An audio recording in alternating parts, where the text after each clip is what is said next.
But let's begin, as I said, with Israel's new expanded offensive, which was announced yesterday. What is this new offensive that Netanyahu is pushing for?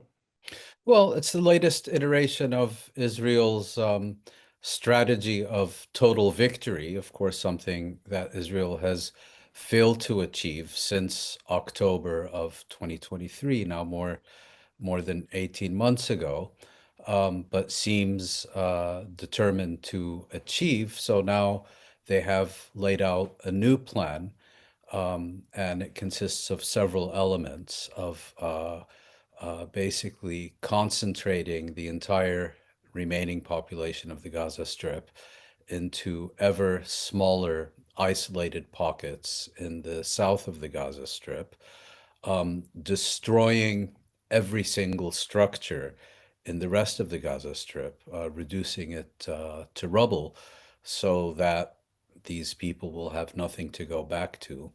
Um, Starving the population beyond endurance, and then putting in place a plan by which the only way that these people can get food, water, the basic necessities of life is to go to a distribution center which will be run on Israel's behalf by U.S. mercenaries, distributed once a week. Palestinians will have to go there in order to get these supplies, and it's it's quite clear. One only has to listen to what the Israelis are saying and look at what they're doing. It's a strategy of annihilation. We have to bear in mind that Israel has prevented the entry of any of the basic supplies necessary to sustain life, food, water, fuel, electricity, and so on, since the 2nd of March. That's over 2 months ago. It has now said that it is determined to implement this plan, whether or not Hamas releases the hostages. And it is saying that the overall objective of this plan is to implement Trump's Riviera Initiative. In other words, a mass expulsion of the Palestinians from the Gaza Strip. It's clear as daylight. I mean, today you had Israel's finance minister saying, that the objective is total destruction of the Gaza Strip and the expulsion of its population. So there can be no reasonable discussion or debate or disagreement about what Israel is actually seeking to achieve. Israel is pronouncing it loudly. Israel is pronouncing it clearly. Yet its apologists abroad, what I call the Hasbara Symphony Orchestra, and its apologists in the Western media, keep pretending that this is somehow a conflict between Israel and Hamas, that somehow Israel is the most moral army in the world, seeking to limit the damage to the Palestinian civilian population in the Gaza Strip and all the rest of it. I mean, to give one example, since the beginning of March, Israel, as I mentioned, has prevented the entry of any supplies to the Gaza Strip. It has shut off the water supply. No food is allowed to enter. No fuel is allowed to enter. It has shut off the electricity supply.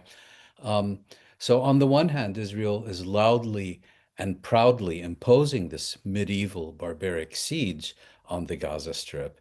Yet at the same time, anyone who says that this is resulting in starvation and famine, I think over 50 children have already starved to death as a result of Israel's measures.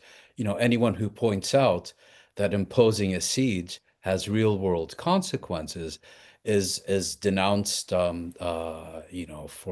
making up anti-Israeli myths and fables and so on. And you actually have Israeli apologists saying that the real issue in the Gaza Strip is an obesity epidemic, not starvation. It's beyond words. One listens to what journalists and aid workers in the Gaza Strip are saying, and they're saying basically, um, uh, language has run out of terms to describe the absolute horror of what the population of the Gaza Strip is being forced to endure first and foremost as a result of Israel's conduct, but not less importantly, as a result of Israel's Western sponsors and allies absolutely refusing to impose any restraint whatsoever on Israel's conduct. Quite the contrary, they continue to actively support it, and at most will issue meaningless expressions of concern.